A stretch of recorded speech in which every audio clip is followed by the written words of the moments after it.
방금 읽은 에스더서 1장은 우리 성경에서 참 중요하고 빠질 수 없는 굉장히 중요한 본문입니다. 우리가 구약 성경이 39권이죠. 39권인데 큰 맥락으로 볼 때에 딱 반을 나눈다면 제 2부가 시작되는 텀이 에스라서라고 보면 됩니다. 우리 성경의 어떤 배열은 조금 배열이 연대기순이 아니기 때문에 우리가 좀 헷갈릴 수 있지만, 제가 이제 쭉 이렇게 되도록이면 그렇게 맞춰서 설교를 해왔지 않습니까? 예레미야 선지자를 통해서 너희가 70년이 지나면 돌아오게 될 것이다. 그렇게 예언을 한 말씀대로 이제 그 예언이 이루어지는 내용이 오늘 본문에서 우리가 읽은 거예요. 근데 오늘 본문에 읽은 것처럼 고레스라는 사람이 나옵니다. 여러분들이 이 고레스는 좀 알아두셔야 돼요. 고레스는 하나님의 백성 이스라엘 민족은 아니지만 세계사에 있어서 너무 중요한 인물이고 우리 성경에서는 또 정말 중요한 인물입니다. 우리가 애굽의 바로라든지 이런 인물들을 알듯이 이 고레스는 이 바사, 우리 성경에 바사라고 되어 있지만 바사는 페르시아를 말하거든요. 페르시아. 세계의 역사에 패권을 처음으로 제국이라는 이름을 쓴 곳이 페르시아 제국입니다. 그 페르시아 제국을 만든 초대 황제가 바로 고레스입니다. 이 고레스를 하나님께서 이사야서에 보면은 그런 말씀이 있습니다. 고레스에 대하여는 이르기를 내 목자라. 이사야 선지자가 이 고레스라는 사람을 전혀 몰라요. 이사야 선지자는 예레미야보다 훨씬 앞 시대에 활동을 했던 선지자입니다. 요시야의 할아버지 히스기야 때부터 활동을 했었죠. 그런데 이런 이사야가 저 뒤에 약 한 150년 뒤의 일을 예언을 한 겁니다. 이 예언을 한 거예요. 이사야 44장 28절 말씀을. 고레스라는 사람이 등장할 건데 앞으로 그는 내 목자다. 그 사람이 예루살렘에 대하여 다시 이르기를 중건되리라 했던 성전에 대해서 기초를 놓게 할 것이다. 이것을 하나님이 예언을 해주신 거예요. 고레스라는 사람은 성경에 몇 번 등장합니다. 근데 이사야서에 2번 등장하게 되는데 전혀 모르는 이 말씀을 이사야가 예언을 한 거예요. 뿐만 아니라 그 45장 1절에 보면 여호와께서 그의 기름 부음을 받은 고레스라고 이렇게 이야기합니다. 기름 부음을 받았다는 것은 왕으로 세웠다는 것이죠. 구약의 대표적인 선지자, 왕, 제사장은 기름을 세워서 세웠거든요. 그래서 하나님이 세웠다는 것입니다. 고레스 내가 너를 왕으로 세웠다는 거예요. 이게 고레스가 태어나기도 전에 이사야에게 예언을 주신 것입니다. 그래서 고레스에게 너가 말이지 앞으로 큰 나라를 이룰 것이고 모든 열국을 황복하게 할 것이고 문들을 열고 성문을 닫히지 못하도록 논문을 부수고 세부장을 꺾고 이 다 바벨론에 대한 이야기와 연관이 있습니다. 고레스가 바벨론을 무너뜨리거든요. 여러분, 이 고레스가 얼마나 대단한 사람이냐 하면 앞에 지도를 보시면은 이 페르시아 제국이라는 것이 이 인도로부터 저 이디오피아까지 127개국을 다스린 나라입니다. 세계 역사상 이렇게 많은 나라들을 다스린 나라는 페르시아가 처음이었습니다. 중간에 바벨론이라는 조그만 이 유대 땅을 멸망시켰던 그 바벨론도 사실은 저 시나이 땅의 일종의 국지적인 조그만 위치예요. 아수르도 마찬가지고 작은 나라인데 페르시아는 어마어마하죠. 이걸 고레스가 이제 세웠는데 대단한 인물입니다. 이 엑바타나 이 앙메다 궁이라는 저기 고향인데 도시 저기 태어나가지고 고레스에 대한 이야기는 참 재밌는 세계 역사들이 많습니다. 시간이 많이 걸리기 때문에 다음에 기회가 된다면 한번 고레스 이야기를 하면 참 재밌거든요. 이런 큰 나라의 왕이 칙령을 내린 거예요. 오늘 우리 읽었던 이 내용이 고레스 칙령의 그 내용입니다. 에스라서 1장 1절부터 4절까지. 그리고 그 앞에 역대하에서도 똑같은 내용이 반복되거든요. 역대하 맨 끝에도 22절, 23절에 똑같은 내용이 나와요. 역대기와 에스라서의 저자가 똑같은 그런 저자라는 것을 조금 이제 눈치챌 수 있는 부분이 똑같은 내용이거든요. 그래서 고레스 칙령이 지금도 대형 박물관에 이게 전시대가 있는데 이게 뭐냐면 여기 반지입니다. 도장. 나무로 새긴 도장이에요. 크기가 사진이 크지만은 우리 30cm 자를 생각하면 한 요 정도 되거든요. 우리 한 뼘 정도. 한 뼘 되는 통 13cm니까 이 정도 통에다가 한 뼘 정도 되는 이게 고레스의 왕의 도장입니다. 근데 거기에 보면 깨알같이 글씨가 이렇게 적혀 있는데 그게 뭐가 적혀 있냐면 오늘 에스라서 1장 1절이 적혀 있다는 거예요. 대단하지 않습니까? 여러분이 놀랍지 않습니까? 우리 성경이 그냥 뭐 아무 때나 적힌 성경이 절대 아닙니다. 세계의 모든 역사와 이 성경은요 딱딱 들어 맞아집니다. 이 고레스의 그 칙령, 이 고레스 실린드라는 게 도장이라는 뜻인데 깨알같이 적힌 그 내용 중에 보면 예루살렘으로 이스라엘 백성들을 보내고 이런 내용들이 나와요. 그래서 고레스 칙령은 정말 중요합니다. 그런데 어떻게 고레스라는 사람이 이스라엘 백성들을 어떻게 알길래 이렇게 가서 누구 성전을 지어라 이렇게 했을까? 이게 정말 수수께끼죠. 하나님께서 하신 일입니다. 이미 이사야를 통해서도 예언을 하셨지만 고레스는 내 목자다 기름 부음 받은 자라 이래 하면서 하나님은 뭐 고레스만 하나님의 종이 아니라 예레미야서 25장, 20장, 43장에 자주 등장하는 말 중에 하나가 내 종 바벨론의 느부갓네살이라고도 이야기합니다. 바벨론의 그 무시무시한 왕 느부갓네살도 하나님의 종이라는 거예요. 이집트의 바로도 하나님의 종입니다. 아수르가 북이스라엘 멸망시킬 때 그 뭐 살만헤셀과 그 사네립이나 이런 왕들이 쳐들어올 때도 그들도 하나님의 종들입니다. 하나님이 사용하신 거예요. 누구를 위해서? 하나님의 백성들을 위해서. 고레스가 오늘날로 치면 뭐 미국 대통령도 되겠죠. 미국이 뭐 전 세계 51개국을 다스린다는데 127개국을 다스리는 거대한 제국의 고레스가 할지라도 하나님이 쓰신다는 거예요. 누구를 위해서? 이스라엘 백성들을 위해서.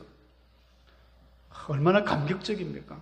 우리 하나님께서는 전 세계 어떤 천하만국 모든 나라 왕과 그 인물들을 다 사용해서 우리를 위해서 하나님이 사용해 주신다는 거예요. 그 예수님, 그 하나님께서 출애굽기 19장 5절에 그 이스라엘 백성들을 출애굽시키면서 말씀하셨지 않습니까? 세계가 다 내게 속하였다.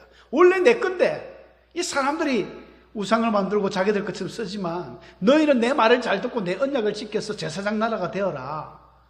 그런 말씀을 주셨거든요. 원래 하나님 겁니다. 하나님 마음대로 사용하실 수 있습니다. 그런데 하나님의 뜻 가운데에 이런 일들이 진행이 되면서 이스라엘 백성들이 출바벨론을 하게 되었습니다. 우리가 출애굽기는 있잖아요. 사실은 에스라서도 출바벨론기로 해도 전혀 무리가 없습니다. 이 바벨론에서 이제 나오는데 우리가 아까 본문에서 읽었지만 고레스가 이렇게 칙령을 탁 반포하고 나니까 그냥 보내지 말고 사람들이 막 이렇게 주라는 거예요. 애굽에서도 놓을 때 이스라엘 백성들이 갈 때 막 많은 사람들이 막 옷도 주고 금도 주고 많이 줬잖아요. 바벨론에도 놓는데 똑같습니다. 많은 사람들이 하나님이 감동을 받고 막 어떤 그 은도, 음그릇, 금과 물품, 짐승, 보물 다 줬다는 이런 기록이 우리가 아까 읽었습니다. 그런데 문제는 이게 만만한 작업이 아니에요. 왜냐하면 이 거리가 만만치 않습니다. 오늘날처럼 뭐 차가 있습니까? 기차가 있습니까? 비행기가 있습니까? 아까 보셨지만 그 큰 지도, 이 바벨론 그 액바타나 그쪽에서 바벨론에서 이스라엘까지 오려면요, 예루살렘까지 오려면 한 4개월, 5개월이 걸린대요. 그냥 도보로 걸어갈 때에. 그런데 짐도 있죠. 뭐 짐승들 데리고 가려면은 넉넉히 한 6개월은 걸렸을 것으로 봅니다. 6개월 동안 오는 그 먼 거리를 쉽게 제가 가겠습니다. 이게 안 되는 거예요. 그리고 이미 70년이라는 세월을 바벨론에서 보냈기 때문에 다 삶의 자기들의 터전이 준비가 되니까 쉽게 놓기 힘들잖아요. 특히 이 여자분들, 여성분들은 아이도 있죠. 키우고 있으니까 놓기가 힘듭니다. 그래서 2장 64절에 보면 그 나온 숫자들을 대략 이야기하는데 한 5만 명 정도가 나왔어요. 우리가 성경의 숫자들을 세릴 때는 보통 여성의 숫자를 빼버리고 남자만 합니다. 근데 여기 에스라서 2장의 말씀은 진짜 남자들 숫자만 온 거예요. 여성들이 따라오기가 힘듭니다. 어린아이들이 따라오기 힘들었어요. 그래서 거의 10대, 20대부터 해가지고 나이 많으신 분들, 거의 포로로 잡혀가신 분들은 거의 죽었다고 보고 70년이니까 한 세대 아닙니까? 10살에 잡혀가도 80살이에요. 20살에 만약에 포로로 잡혀갔으면 100살입니다. 다니엘과 사드락 메삭 아베노고 같은 친구들이 606년, BC 606년에 여호야김 왕이 잡혀갈 때 갔는데 그들이 소년 때에 잡혀갔으니까 100살이 넘는 거예요. 고레스 3년까지 다니엘이 살아있었거든요. 100살이 넘을 때까지 살았습니다. 학계 선지자나 이런 분들이 돌아왔을 때는 거의 100살일 정도 되는. 그래서 기껏 온 사람들은 어린 자들이 왔거든요. 젊은 자들이 왔습니다. 그래서 하나님께서 그들에 대해서 굉장히 기뻐하셨어요. 오기 힘든 여정입니다. 그래도 결단하고 왔습니다. 이렇게 멋진 결단을 하고 하나님의 그 부품 꿈을 안고 내가 하나님의 영광을 위해서 예루살렘에 성전을 지으리라 하고 왔습니다. 하나님이 때가 되어서 뜻이 있어서 고레스 왕을 통해서 가라 해서 왔는데 와가지고 아주 기쁜 마음으로 이제 이 스룹바벨이라는 이 바벨론식으로는 세스바살인데 히브리식으로는 스룹바벨입니다. 이 총독을 앞세워서 1차로 온 겁니다. 포로들이 1차로 온 거예요. 2차, 3차, 에스라, 느헤미야 이렇게 나누어서 오는데 1차로 한 5만 명이 와가지고 성전을 짓기 시작했습니다. 솔로몬 성전이 다 없어져 버렸으니까. 그래서 이걸 스룹바벨 성전이라 하는데 성전을 틀을 딱 세우고 원래 솔로몬이 있던 그 성전에 기공식을 하고 나팔을 불고 백성들이 아주 기뻐했어요. 기뻐하고 연세 드신 분들은 솔로몬의 그 성전의 영광을 알기 때문에 좀 마음이 너무 착잡해서 울기도 했지만 이런 기쁨 가운데 공사를 막 진행을 하다가 어떤 어려움이 생겼냐면 이 사장에 딱 들어가면 이 사마리아 사람들이 북이스라엘을 망하면서 이 아수르의 그 왕이 희한한 정책을 핀 것이 북이스라엘의 사람들 남자를 다 죽여버리고 여자는 놔두고 그 당시 자기들이 이렇게 속국들 많은 나라들의 사람들 남자를 다 보냈거든요. 혼혈족을 보낸 거예요. 사마리아 사람들은 이제 피가 섞여버려가지고 원 아브라함의 후손의 그 피는 아닙니다. 그래서 신약 성경에 보면은 사마리아인들을 참 싫어하잖아요. 개라고 부르면서 그런 원인이 있는데 그 혼혈족들이 내려와가지고 시비를 붙이는 거예요. 야, 너희들 뭐 하냐? 딱 보니까 막 성전을 짓거든요. 야, 우리도 같이 짓자. 우리도 하나님을 섬기겠다. 이렇게 이야기를 하는 거예요. 그 이스라엘 백성들이, 그 포로기한 자들이 안 된다. 이건 우리가 해야 될 일이다. 우리가 하나님을 섬기는 성전을 짓는데 너희들은 안 된다. 그 사람들 신앙이 없잖아요. 엉망이거든요. 절대 안 된다 하면서 너희는 우리와 상관이 없느니라 막았어요. 그러니까 이 사람들이 이제 뿔이 나가지고 방해를 하기 시작합니다. 막 방해를 하면서 어떤 식으로 방해하냐면 너희들 누구 허락 받고 이렇게 짓느냐. 그러면서 이 사람들이 참 야비하게 말이죠. 이 관리들에게 막 뇌물을 주면서 이 사람들 이거 짓게 만들면 이스라엘 사람들이 옛날에 역사를 찾아보면은 막 괴롭히고 싸움 잘하는 사람입니다. 그래서 하면 안 됩니다라고 자꾸 이 상소를 올리는 거죠. 민원을 넣고 그러니까 막 공사가 중단이 돼 버렸어요. 성전 공사가 중단이 되었는데 이게 이제 그 연대가 나오는데 고레스 칙령이 나고 한 2년 만에 이제 돌아왔으니까 바로 오진 않았거든요. 막 준비하고 하는 기간이. 그래서 연수로 536년에 이제 성전을 시작했다고 봅니다. 근데 다리오 왕 2년까지 중단되었기 때문에 이 다리오 왕이 520년이거든요. 이게 역사적으로 보면은. 그래서 16년 동안이나 성전이 스톱됐습니다. 짓다가. 우리가 하나님의 뜻인데도 불구하고 어떤 하나님의 일을 할 때는요, 항상 다 잘 될 것 같지만 안 될 때도 있습니다. 방해꾼들이 굉장히 많이 생기는 겁니다. 우리가 그때 어떻게 해야 되느냐? 이거 하나님의 뜻이 아닌갑다. 그렇게 생각할 수 있거든요. 아닙니다. 하나님의 뜻이 맞죠. 하나님의 뜻이 맞으니까 에레미야의 그 예언대로 70년이 지나서 고레스라는 어마어마한 황제에게 칙령을 선포하게 하잖아요. 이 고레스는 다니엘을 통해서 이제 이사야서 말씀을 막 배우고 그랬습니다. 그러니 변화가 일어난 거죠. 그래가지고 보냈는데 이게 하나님의 뜻이 아닙니까? 맞습니다. 맞는데 하나님의 뜻이라도 하나님이 함께 하신다 하더라도 반드시 방해하는 세력, 반대하는 세력은 항상 존재합니다. 우리 기억하셔야 돼요. 바울도 자기가 복음을 열심히 전했지 않습니까? 이 에베소를 넘어와가지고 고린도에 와가지고 복음을 막 전하는데, 여러분 고린도 사람들이 굉장히 이 성격이 포악합니다. 왜냐하면 이 바다 사람들이거든요. 바닷가 사람들이 부산, 마산 막 이런 사람들 좀 어시지 않습니까? 막 특히 고린도 사람들은 남자들이 키도 크고 막 왈왈하거든요. 그에 비하면 바울은 키도 작죠.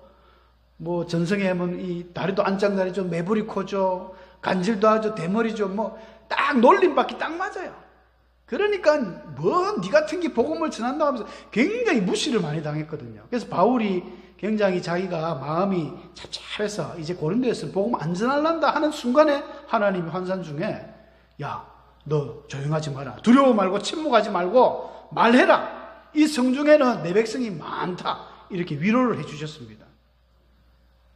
그래서 바울이 힘을 내가지고 복음을 전했지만 잘 됐습니까? 잘 안 됐습니다.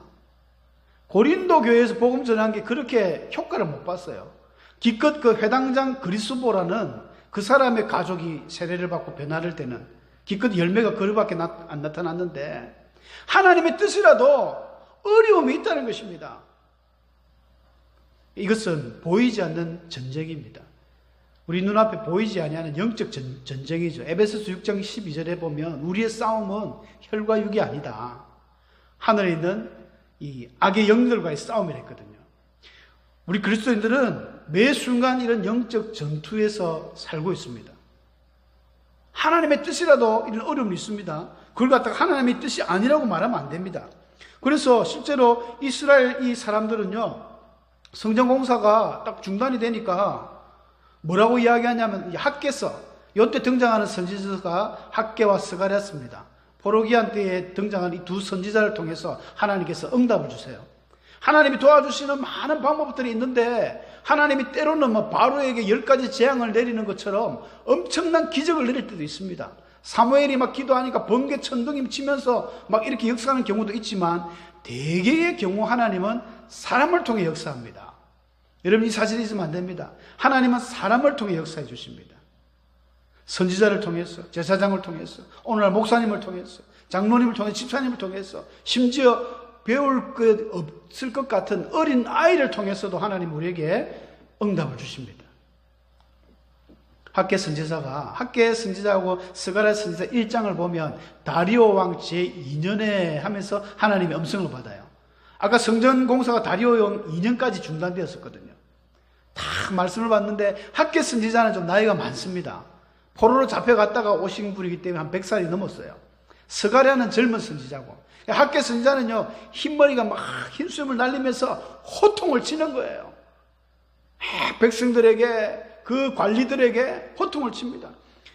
하나님께서 학개서 1장 2절에 보면 하나님이 그렇게 말씀을 하십니다. 이 백성이 말하기를 여호와의 전을 건축할 시기가 이르지 않았다. 여호와의 전을 건축할 시기가 이르지 않은 게 아니죠. 시기가 되었기 때문에 하나님이 고레스를 통해서 돌아가라 이야기하셨고 또 고레스를 통해서 많은 이 지원을 했거든요. 에스라서 6장에 보면 고레스 그 칙령을 다시 한번 언급하는데 성전을 짓는데 모든 경비를 왕실에서 대주라고 그랬습니다. 그렇게 했는데 어떻게 하나님 뜻이 아니라고 이렇게 이야기하는지. 그러면서 사람들은 이게 우리 인간의 마음이죠. 저와 여러분의 마음과 동일합니다. 성전을 짓다 보면 어떻습니까? 그 페르시아 대국에서 받아왔던 어마어마한 자재들, 성전을 지으려고 나왔던 정말 좋은 자재들, 성전 공사가 중단되니까 어떻게 하겠습니까? 이 사람들이 하나씩 다 하고 가는 거예요. 하나님의 성전을 짓기 위해서 나온 그 좋은 고급 자재들을 다 갖고 와가지고 자기 집에다 다 지어버립니다. 그래서 하나님이 학개서 1장 4절에 보면 그렇게 이야기하세요. 이 성전이 황폐하였는데 너희는 판벽한 집에 거주한다. 판벽함이 호화로운 집이라는 뜻이거든요. 야, 하나님의 성전을 지금 짓다 말아가지고 저렇게 거미가 치가 있고 온 들짐승이 와가지고 똥오줌을 누는데 너희들은 호화로운 집에 거하느냐? 하나님이 일침을 놓습니다. 그리고 또 한 번 이야기하시는데 내 집은 황폐하였는데 하나님이 내 집이라고 표현합니다. 하나님의 성전은, 교회는 하나님의 집입니다. 내 집은 황폐하였는데 너희는 각각 자기 집을 짓기 위해 빨랐다. 이렇게 학계 선지자가 막 불호령을 내리면서 혼을 냅니다. 성전 공사가 중단된 결정적인 이유는요, 외부에 있는 것이 아니었습니다. 혼혈족들이 와가지고 막 찍자붙자면서 시비를 붙였어요. 그들이 막 관리들에게 막 뇌물을 주면서 못하게 막았지만 그게 결정적인 이유가 아니라 결정적인 이유는 우리 내부에 있었다는 것입니다. 우리 마음에 영적으로 너무나 나약해 있었던 거죠. 사랑하는 성도 여러분, 우리는 그런 때가 없습니까? 하나님이 일을 막 진행하는데, 열심히 하는데 갑자기 뭐가 부딪히는 거예요. 갑자기 비가 왔어요. 태풍이 쳤어요. 야, 하나님 뜻이 아닌갑다. 다음에 하자. 그럴 때 없습니까? 많죠. 왜 없겠습니까? 인간의 마음이 그렇게 교만하지 않습니까? 분명히 하나님이 원하시고 하나님 기뻐하시는 하나님의 뜻인 게 확실한데도 불구하고 어떤 어려움에 딱 봉착하면, 야, 그 항상 하는 대표적인 단어가 때가 아닌 모양이다. 그건 과거에 성경에도 나와 있으니까 때가 아닌 게 아닙니다. 우리의 믿음이 부족한 것입니다. 설교하는 저 또한 믿음이 너무 부족해요. 잘 안 되더라고요. 그러나 이 학개와 스가랴의 그런 훈계를 들으면서 이 백성들이 변화가 일어났습니다. 그래, 맞다. 우리가 부족했구나. 우리가 하나님 앞에 약했구나. 우리의 조상들도 성전에서 하나님을 섬기지 않고 엉망으로 살다가 저렇게 성전이 불타버렸는데 우리가 다시 바르게 하자 하면서 마음을 모은 거예요. 마음을 모으면서 그 본문에 그 5장에 보면 에스라서 5장 2절에 보면 나오죠. 스룹바벨과 요사닥의 아들 예수아가 일어나서 예루살렘에 있던 하나님의 성전을 다시 건축하기 시작하매, 이런 말이 나와요. 시작을 했어요. 일단 시작했습니다. 환경이 나아진 게 없습니다. 사마리아인들을 계속 괴롭히고 있었어요. 관리들이 못하게 했어요. 그런데 했습니다. 시작했습니다. 시작하니까 하나님이 도와주시더라는 거죠. 하나님이 유다 장로들을 돌보셨으므로 또 와가지고 이 사람들이, 야, 너희들 왜 짓고 있느냐 하면서 막 방해를 하는 거예요. 근데 하나님이 지켜주시니까, 유다 장로들을 돌보시니까 능히 그 사람들이 공사하는 걸 못 막았다는 거예요. 못 막고 자기들이 또 뭐 자기들 그 백이 있겠죠. 막 또 편지를 보내고 전화를 하고 이게 이래가 되겠냐고 막으라고 막 그렇게 하는데 하나님이 어떤 일을 또 벌이시냐면, 이쪽에 우리도 그래요. 상서를 올리는 거죠. 우리도 이제 왕한테, 야, 우리가 이렇게 짓는 것은 그냥 우리 욕심이 아니라 초대 고레스 왕부터 지으라 해서 짓는 것이다. 한번 자료를 찾아보세요 하면서 민원을 넣었어요. 그러니까 이 다리오 왕이 명령을 내려가 찾아봐라 하니까 그 당시 앙메다라는 이 궁성, 거기에 이제 큰 성이 있는데 거기서 이 임금의 모든 사료들 찾아보니까 거기서 고레스 칙령의 원본이 나와버린 거예요. 원본을 쫙 읽어보니까 그게 이제 6장에 나오는 이야기거든요. 성전을 지으라 하면서 성전에 정확한 그것도 줍니다. 높이는 60규빗, 너비도 60규빗, 큰 돌, 뭐 새나무 다 만들어라. 뭐 성전 공사를 막지 말고 모든 경비를 왕실에서 대라, 이런 내용들이 나온 거예요. 그러니까 다리오가, 야, 이거 뭐야, 이거 맞네. 그러면서 전세가 바뀌어 버렸습니다. 성전 공사를 방해하던 사마리아인들에게 경고를 주고, 다리오 왕이, 이때는 다리오 왕이니까 다리오 왕이 새로운 칙령을 내립니다. 그게 이제 6장에 나오는 내용들인데, 앞으로 성전 공사하는 거 방해하지 마라. 방해하지 말 뿐더러 성전을 짓는 데 필요한 모든 경비, 부대 경비 이런 것들은 세금에서 나오는 걸로 다 지원해라. 그리고 또 한 가지, 앞으로 이 다리오 왕의 이 칙령을 변조하는 사람은 덜보를 빼내가지고 그를 거기에 메어 달아버리고, 그리고 그 집은 아예 막 거름터로 만들어버리라. 여러분, 페르시아 이 황제들이 무섭습니다. 영화 같은 거 보면, 영화 300인 혹시 보시는지 모르겠습니다. 그 테르모필레 전투를 아수에르 왕, 에스드의 남편이 아수에르 왕인데 그 사람이 세계 역사로는 크세르스랍니다. 그 왕이 이 300인과 전쟁할 때 이 오는 100만 대군을 끌고 오는데 어마어마한 막 집체를 막 끌고 오는 거예요. 스케일이 틀립니다. 이들의 스케일은. 페르시아인들은. 어마어마한데 뭐 에스라 보고 나중에 이제 올 때도 너 필요한 돈 다 갖고 가 하면서 백지 수표를 끌어주는 거죠.